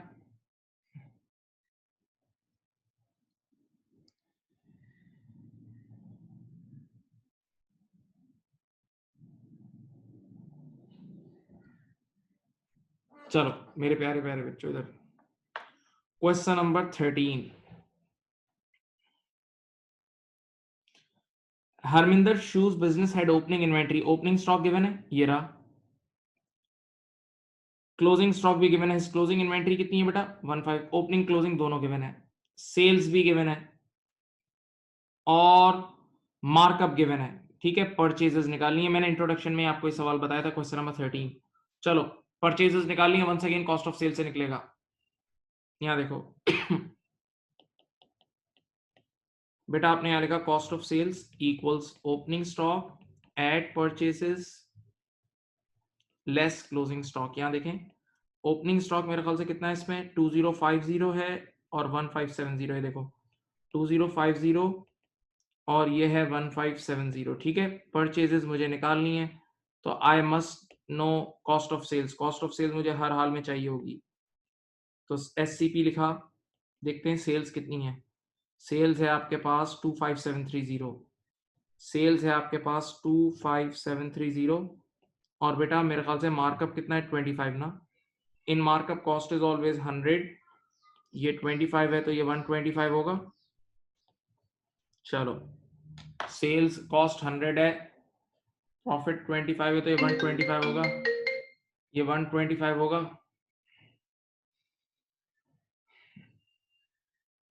हाँ भाई, चलो बताओ, 20584 की कॉस्ट ऑफ सेल्स आ गई, 20584 की कॉस्ट ऑफ सेल्स आ गई। अब बेटा कॉस्ट ऑफ सेल्स को यहाँ फिट कर दें। ठीक है, बताएं परचेजेस कितना आएगा आपका, इन सबको वहां ले जाएं, परचेजेस आ जाएगा 20 नहीं 20404, यही आ रहा है। परचेजेस कितना आ रहा है, बोलो बोलो भाई। एक बताएं, कुछ लोग 20, अच्छा 3-4 आंसर दे रहे हो भाई, क्या हो गया। 20104 आपका परचेजेस है, यही है। 20104 आपका परचेजेस है, यही है भाई।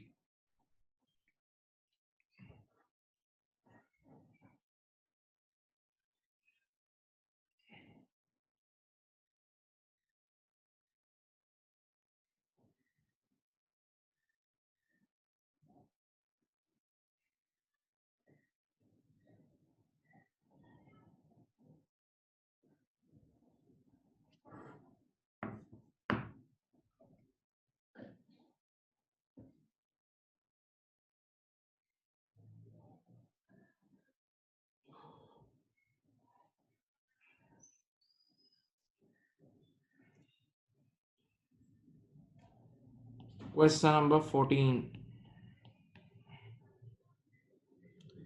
Jay opened a bike shop last year and he sells his product at a markup of 35%। Markup है, चलें।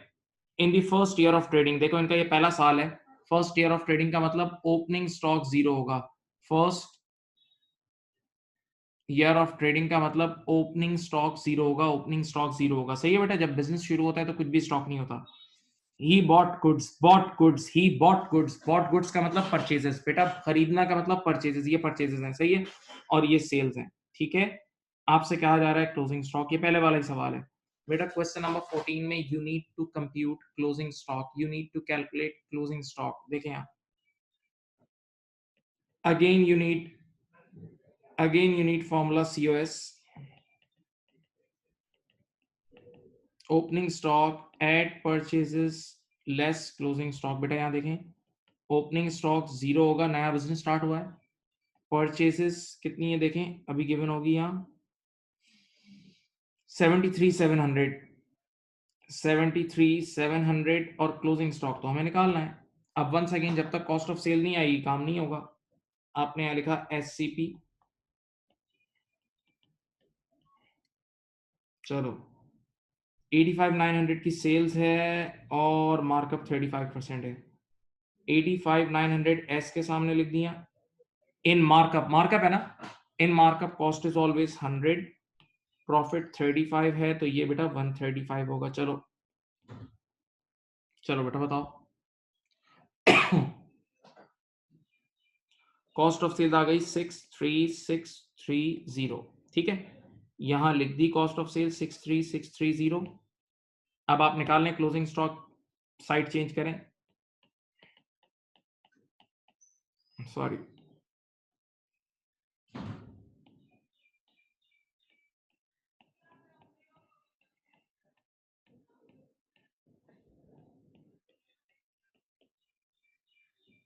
बोलो 10070, 10070 is your answer, 10070 is your answer।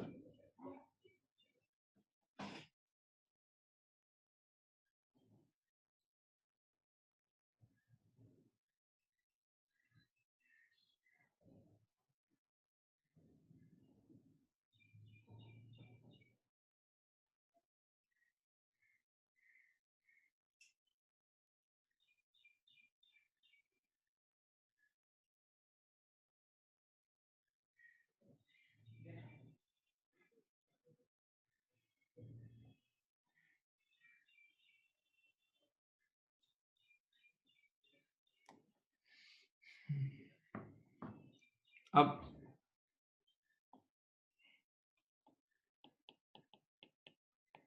Question number 15, last question इसका, इस वाले हिस्से का। चलो, during the year to 30th November X5 Amanda bought goods for resale. Goods for resale ये परचेजेस है बेटा, जो गुड्स खरीदी हैं वो परचेजेस हैं, सही है, ये परचेजेस हैं, right. Her inventory at 1 December X4, देखो ये X5 की डेट है, ये X4, X5 और X4 को कंपेयर करोगे तो X4 is opening, please X5 और X4 को कंपेयर करोगे तो X ये ओपनिंग स्टॉक है, देखें 15740। She did not count her inventory at 30th November X5, but she knows that her sales for the year to 30th November X5 yearly sales, all sales were made at a markup of 20%। Markup है, आपसे requirement में बोल रहा है, देखो मेरी requirement थोड़ी सी कटी हुई है, क्वेश्चन मैंने थोड़ा सा यहाँ क्लोजिंग स्टॉक मांग रहा है, रिक्वायरमेंट में क्लोजिंग स्टॉक मांग रहा है। क्वेश्चन नंबर 15 एक नजर देख लें। क्वेश्चन नंबर 15 में बेटा एंड में क्लोजिंग स्टॉक मांग रहा है, क्लोजिंग स्टॉक मांग रहा है, हाँ। तो ओपनिंग स्टॉक भी गिवन है, परचेजेस भी गिवन है और सेल्स भी गिवन है और मार्कअप भी गिवन है। चलो हमें क्या करना होगा, वही ultimately cost of sales is equal to opening stock add purchases less closing stock. Okay, मेरे ख्याल से ओपनिंग स्टॉक कितना है, देखो ओपनिंग स्टॉक है आपके पास 15740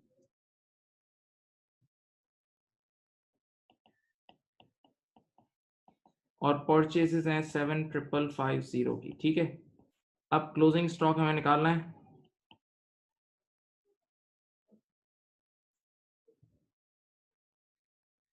यहाँ देखें इनकी सेल्स कितनी हुई है, सेल्स हुई है इस बार 91,800 की, सेल्स हुई है SCP लिखा 91,800 की,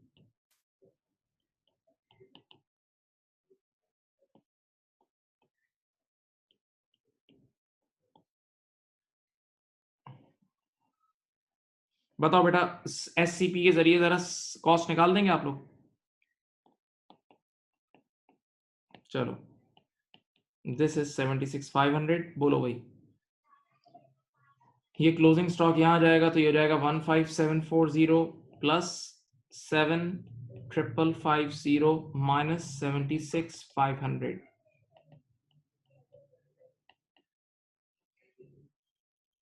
14790 is your closing stock।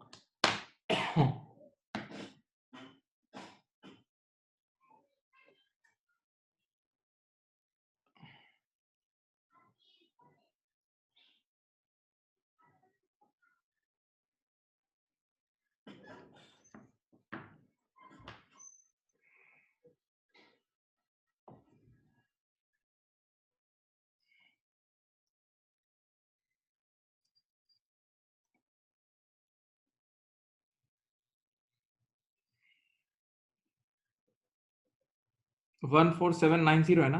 हाँ यही है।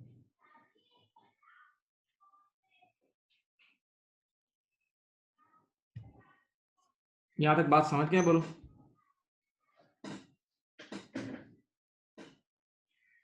यहां तक बात समझ गए बेटा? बताएं। हाँ। हाँ। हाँ। समझ गए यहां तक?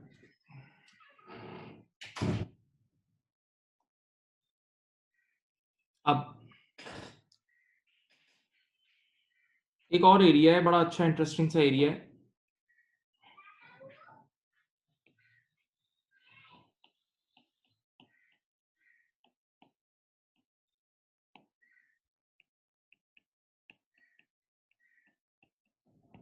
देखें बेटा, यहां समझे।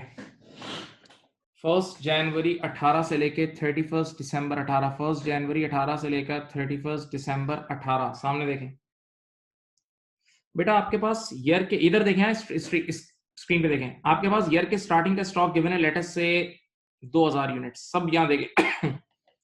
आप ईयर के स्टार्टिंग पे खड़े हैं और ईयर के एंड पे जाना है।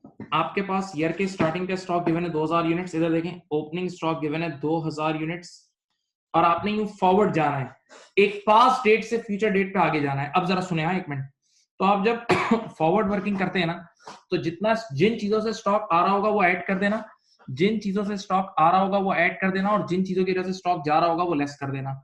जिन चीजों की वजह से स्टॉक आ रहा होगा वो ऐड कर देना, और जिन चीजों की वजह से जा रहा होगा वो लेस कर देना। सही है? तो आप देखें, ओपनिंग स्टॉक 2000 यूनिट था, इस साल आपने परचेजेस की, परचेजेस नया स्टॉक खरीदा, तो स्टॉक खरीदोगे तो स्टॉक आएगा ना, तो परचेजेस आपने ऐड करनी होगी, ये ऐड होंगी, परचेजेस ऐड हो जाएंगी लेटेस्ट से 10,000 यूनिट। सही है? अच्छा, 10,000 यूनिट्स आए थे, उसमें से 200 यूनिट आपने रिटर्न कर दिए। 200 यूनिट आपको सही नहीं लगे, आपने सप्लायर को ही वापस कर दिया, इसको बोलते हैं परचेज रिटर्न। देखो इसकी वजह से स्टॉक जाएगा, परचेज रिटर्न से स्टॉक जाएगा तो लेस हो जाएगा। ठीक है? अब ड्यूरिंग द ईयर आपने 8,000 यूनिट की सेल्स कर दी, सेल्स का मतलब आपने कस्टमर को स्टॉक दे दिया, गया, सेल्स से स्टॉक जाएगा, जाएगा तो लेस हो जाएगी। ठीक है? अच्छा, जो गुड्स, और सुने, जो गुड्स आपने कस्टमर को बेची, कस्टमर ने भी उसमें से 300 यूनिट वापस किए, तो कस्टमर यूनिट्स वापस करता है तो उसको बोलते हैं सेल्स रिटर्न, और सेल्स रिटर्न में गुड्स वापस आ रही हैं तो स्टॉक बढ़ेगा, तो ऐड हो जाएगा। सेल्स रिटर्न ऐड हो जाएगा लेटेस्ट से 300 यूनिट। सही है? सेल्स रिटर्न ऐड हो जाएगा 300 यूनिट, पक्का? अब बेटा हमारे घर वाले आए और कुछ स्टॉक घर लेके चले गए, घर वाले आए और यहां से कुछ स्टॉक घर लेके चले गए, तो ये इससे स्टॉक कम हुआ, तो लेस हो जाएगा स्टॉक ड्रॉइंग्स।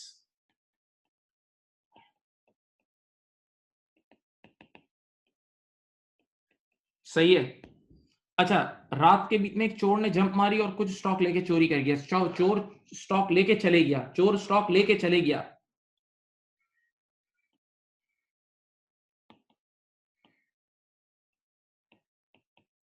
सही है, लेस हो जाएगा। इसी तरह कुछ स्टॉक जल गया, मैंने कहा उठा के बाहर फेंक दो, तो लेस स्टॉक बर्न्ड और डिस्ट्रॉयड, और यूं फाइनली बेटा आप इस फॉर्मेट के थ्रू आप आराम से निकाल सकते हैं क्लोजिंग स्टॉक। तो बेटा अगर आप कभी एक, इधर देख लें, फॉर्मेट देख लें आराम से, कभी भी एक पास्ट डेट से फ्यूचर डेट पे जा रहे होंगे, कभी भी एक पास्ट डेट से फ्यूचर डेट पे जा रहे होंगे, तो आपने ये फॉर्मूला अप्लाई करना है, ओपनिंग स्टॉक में परचेज ऐड करना है, यानी सादा लफ्जों में हर वो चीज जिससे स्टॉक बढ़ रहा है वो ऐड करना, और हर वो चीज जिससे स्टॉक घट रहा है, कम हो रहा है, वो लेस करना, तो आप आराम से स्मूथली चले जाओगे।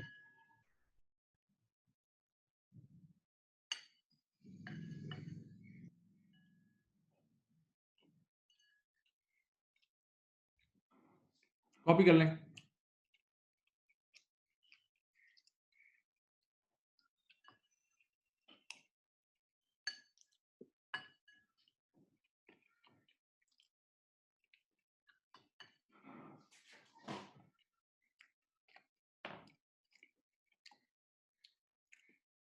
आराम से करें कॉपी, आराम से करें, take your time, take your time.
लिख लिया?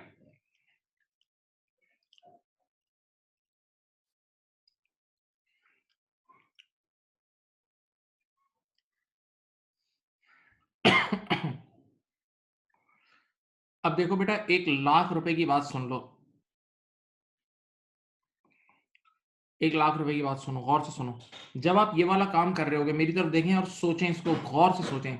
जब आप एक डेट की स्टॉक से दूसरे डेट की स्टॉक निकाल रहे होंगे, एक डेट के स्टॉक से दूसरे, तो आप असल में स्टोर रूम के बाहर खड़े होंगे। अपनी औकात को पहचानें। आप इस वक्त इनकम स्टेटमेंट नहीं बना रहे होंगे, आप स्टोर रूम के बाहर खड़े होंगे। स्टॉक आ रहा होगा, अपडेट कर रहे होगे, जा रहा होगा, अपडेट कर रहे होगे, स्टॉक आ रहा होगा, यानी आप स्टॉक वैल्यूएशन कर रहे हैं। अभी इनकम स्टेटमेंट नहीं बना रहे हैं। अभी आप इनकम स्टेटमेंट नहीं बना रहे हैं, ओके? अभी आप सिर्फ स्टॉक वैल्यूएशन कर रहे हैं। और स्टॉक वैल्यूएशन के लिए मैंने IS2 की एक लाइन आपको कल लिखवाई थी और आज भी अप्लाई की थी। इन्वेंट्री जब भी रिकॉर्ड करनी है, लोअर ऑफ कॉस्ट और selling price. Inventory should be recorded at lower of cost और सेलिंग प्राइस। याद है? Inventory should be recorded at lower of cost और सेलिंग प्राइस। याद आया? हाँ, चले हम अपनी बुक पे आ जाए। अपनी बुक पर आ जाए, उन्हीं पेजेस पे, उन्हीं पेजेस पर आ जाए। ये आ गया क्वेश्चन नंबर 1। मेरे ख्याल से आपके पास पेज नंबर 91 होगा। आपके पास पेज नंबर देखो बुक में, कौन सा पेज है ये?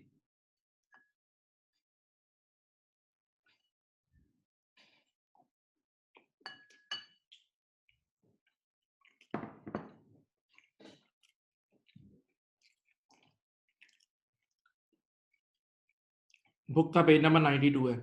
बुक का पेज नंबर 92 है। चलो अब देखें, ये पहला सवाल मैं आपको 91 है, 91 है, सॉरी 91 है। यहाँ देख लें,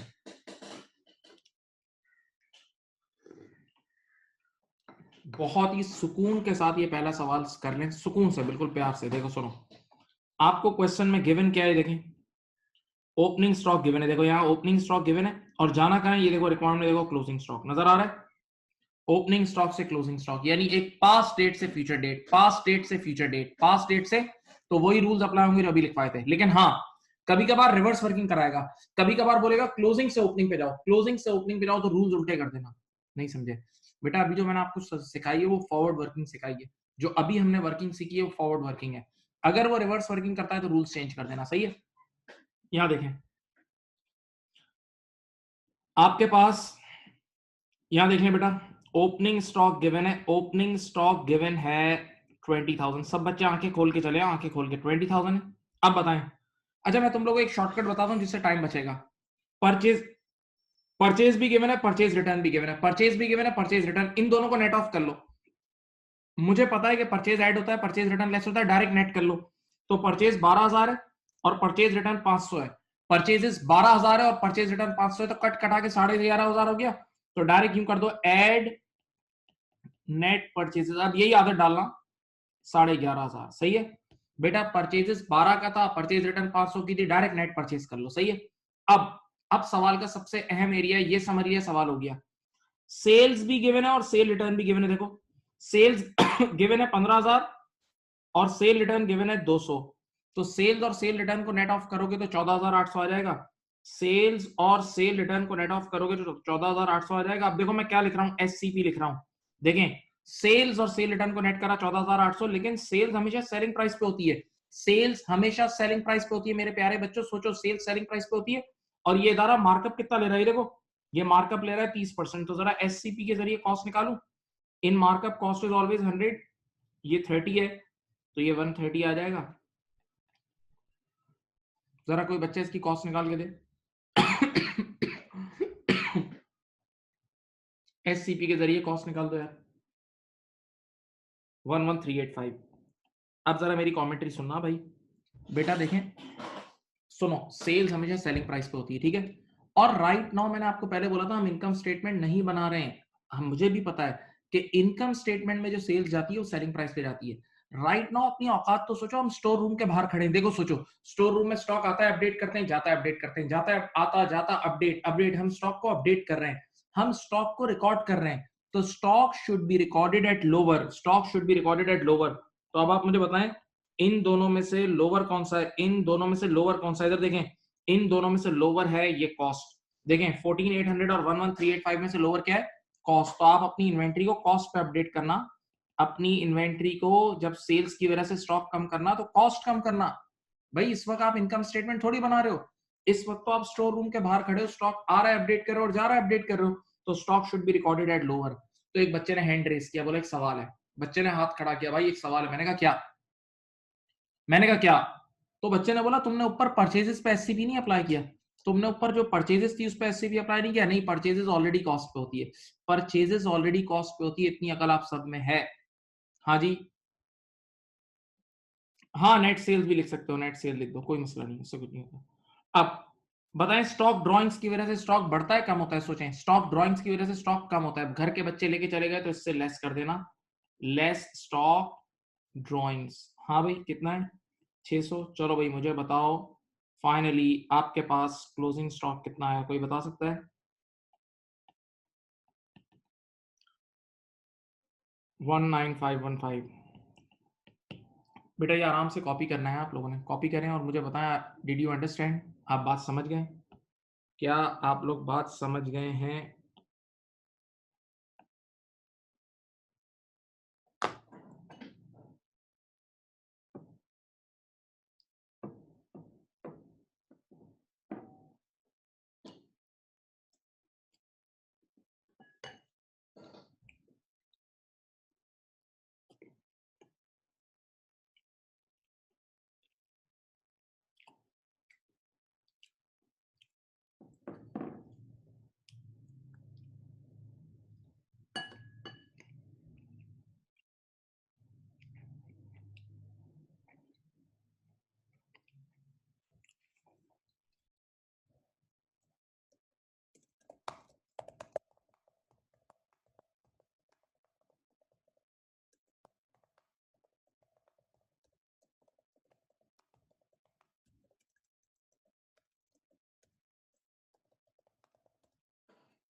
मेरी तरफ देखें इधर, बेटा सेल्स जो है ना वो हमेशा सेलिंग प्राइस पे होती है, ये बात सोचो बेटा, आप बचपन से पढ़ते हुए आ रहे हो। और अभी हम इनकम स्टेटमेंट नहीं बना रहे, इनकम स्टेटमेंट में ऊपर सेल सेलिंग प्राइस पे होती है, नीचे कॉस्ट होती है, तो प्रॉफिट आता है ना। हम स्टोर रूम के बाहर खड़े, तो स्टोर रूम में तो इन्वेंट्री कॉस्ट पे रिकॉर्ड होती है ना, स्टोर रूम पे तो इन्वेंट्री कॉस्ट पे रिकॉर्ड होती है आम हालात में, क्योंकि सेलिंग प्राइस ज्यादा होती है, कॉस्ट कम होती है। जब भी प्रॉफिट हो रहा होता है तो सेलिंग प्राइस ज्यादा होती है और कॉस्ट कम होती है। तो इस बार देखो ना, जो इन्वेंट्री बिकी इधर देखें, उसकी सेलिंग प्राइस है 14,800 और कॉस्ट है 11,385, तो लोअर ये है ना, तो स्टोर रूम में तो लोअर पे रिकॉर्ड हुई होगी ना। तो मैं स्टोर रूम के बाहर खड़ा हूं तो स्टोर रूम में तो अपडेट करना है मुझे, मुझे अभी इनकम स्टेटमेंट थोड़ी बनानी है। सेल्स की वजह से स्टॉक कम होता है, लेकिन कम तो कॉस्ट पे ही करेंगे ना भाई, हम स्टोर रूम में, हम इनकम स्टेटमेंट में है ही नहीं अभी। क्वेश्चन नंबर 2 कर लें बस एक, ये लास्ट सवाल है आज की क्लास का, क्वेश्चन नंबर 2 बस। सब बच्चे क्वेश्चन नंबर 2 कर लें।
करो आंसर निकालो।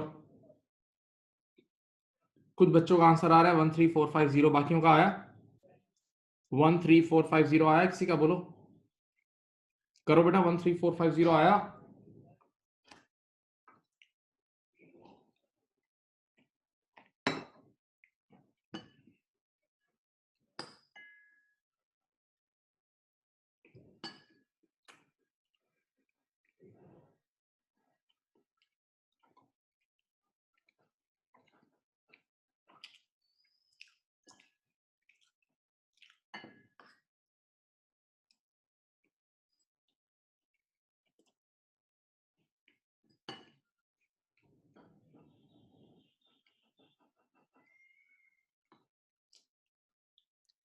आ गया बच्चों का 13450 आंसर आ गया। चलो आज के लिए इतना ही रख रहे हैं, बाकी नेक्स्ट मीटिंग में करते हैं इंशाल्लाह। सही है, अल्लाह हाफिज, बाय बाय।